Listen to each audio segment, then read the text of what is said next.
రాజకీయం ఎప్పుడు పావులు కదిపే పనిలోనే ఉంటుంది. ప్రత్యర్థులపైనే కాదు, సొంత పార్టీలో పడని నేతలకు కూడా ఎప్పటికప్పుడు చెక్ పెడుతూనే ఉంటుంది. అలాంటి రాజకీయానికే సస్పెండ్ అయ్యారో సిఐ, ఎత్తులేయలేక పొలిటికల్ గేమ్లో చిత్తయ్యారో ఎస్ఐ. అధికార పార్టీ ఎమ్మెల్యే వ్యూహం ఫలించలేదు. విపక్ష పార్టీకి చెందిన మాజీ ఎమ్మెల్యే మాత్రం ఈ గేమ్లో ఊహించని ఎత్తులేశారు. సిక్కోలు నియోజకవర్గంలోని ఆ నియోజకవర్గంలో జరిగిన రాజకీయ ఆటలో ఎత్తులకు పై ఎత్తులు వేసిందెవరు, చివరికి చిత్తయిందెవరు? Let's watch.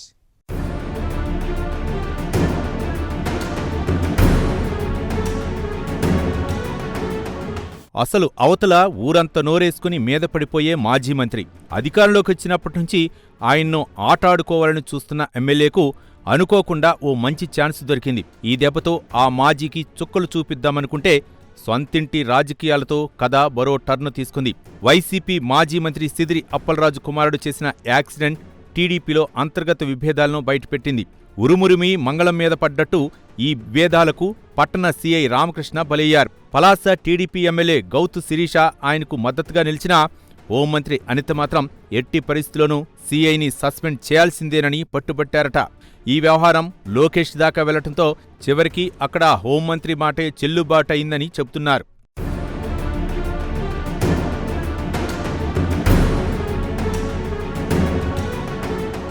అసలు కథలోకి వెళ్తే పలాస పట్న సీఐ ఎన్ని రామకృష్ణను సస్పెండ్ చేస్తూ ఉన్నతాధికారులు ఉత్తర్వులు జారీ చేశారు. మాజీ మంత్రి సిదిరి అప్పలరాజు కుమారుడు చేసిన రోడ్డు ప్రమాద కేసులో నిర్లక్ష్యంగా వ్యవహరించడమే దీనికి కారణమని బయటికి చెబుతున్నా దీని వెనుక చాలా కథ నడిచినట్లు పోలీస్ సర్కిల్స్లో టాక్ వినిపిస్తోంది. రామకృష్ణను ఏరికోరి మరీ ఇక్కడికి సీఐగా తీసుకురావటంలో స్థానిక ఎమ్మెల్యే గౌతు శిరీష పాత్ర ఉంది. అలాగే రామకృష్ణ పనితీరు అందరికీ తెలుసు. ఇవన్నీ ఆయనకు ఇక్కడ పోస్టింగ్ వచ్చేలా చేశాయి. అయితే సిదిరి కుమారుడు చేసిన రోడ్డు యాక్సిడెంట్ మరక రామకృష్ణకు అంటుకుంది. ఇదే వ్యవహారంలో ఎస్ఐ సునీల్ను ముందు సస్పెండ్ చేసిన ఉన్నతాధికారులు ఆ తర్వాత సీఐ రామకృష్ణపైన వేటు వేశారు. ఇందులో హోంమంత్రి వంగలపూడి అనిత ప్రమేయం ఉందన్న ప్రచారం జరుగుతోంది.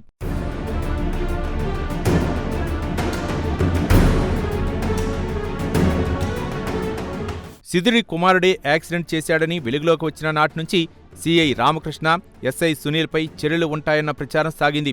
ఇందుకు తగ్గట్టే ఎస్ఐని వీఆర్కు పంపగా సీఐ రామకృష్ణకు ఎమ్మెల్యే గౌతు శిరీష అండగా నిలిచారు. రామకృష్ణ ముక్కుసూటిగా విధులు నిర్వహిస్తారని, ఆయనపై చర్యలు తీసుకోవద్దని ఇటు టీడీపీ పెద్దల నుంచి అటు పోలీసు ఉన్నతాధికారుల వరకు కోరుతూ వచ్చారు. హోంమంత్రి అనిత మాత్రం సీఐపై చర్యలకు పట్టుబట్టారని సమాచారం. విషయం మంత్రి నారా లోకేష్ వరకు వెళ్లటంతో హోంమంత్రి అనిత తన మాటను నెగ్గించుకున్నారని అనుకుంటున్నారు.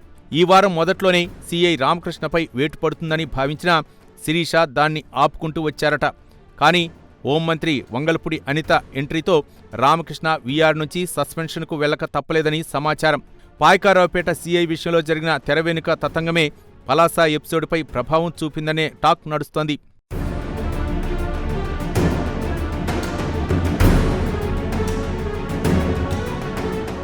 వైసీపీ అధికారంలో ఉన్నప్పుడు పట్న సీఐగా సాకేటి శంకర్రావు పనిచేశారు. ఆయన ఆ పార్టీకి అనుకూలంగా వ్యవహరించి టీడీపీ నేతలపై అక్రమ కేసులు బనాయించారన్న ఆరోపణలున్నాయి. అయితే శంకర్రావును ఇటీవల పాయకారావుపేట సీఐగా నియమించారు. అది హోంమంత్రి అనిత సొంత నియోజకవర్గం. ఆమె సిఫార్సుల మేరకే శంకర్రావుకు పాయకారావుపేట సీఐగా పోస్టింగ్ వచ్చింది.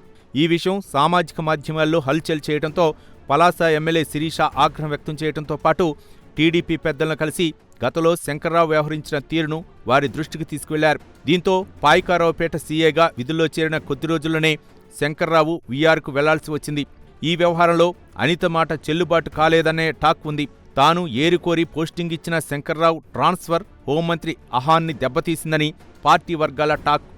ఇద్దరూ ఒకే సామాజిక వర్గం కావడంతో ఈ విషయాన్ని అనిత మనసులో పెట్టుకున్నారని చెప్పుకుంటున్నారు.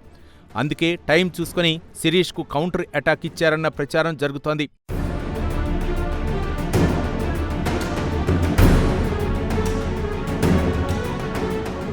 సీఐ రామకృష్ణను వీఆర్కు పంపేందుకు హోంమంత్రి ప్రయత్నించగా శిరీష దాన్ని అడ్డుకునేందుకు ప్రయత్నించినా చివరికి ఈ పంచాయతీ కాస్త లోకేష్ టేబుల్ మీదకు వెళ్లింది. దీంతో పాయకారావుపేట ఎపిసోడ్ని బయటకు తీసి అధిష్టానం దగ్గర అనిత తన మాటను నెగ్గించుకున్నారని అభిప్రాయపడుతున్నారు.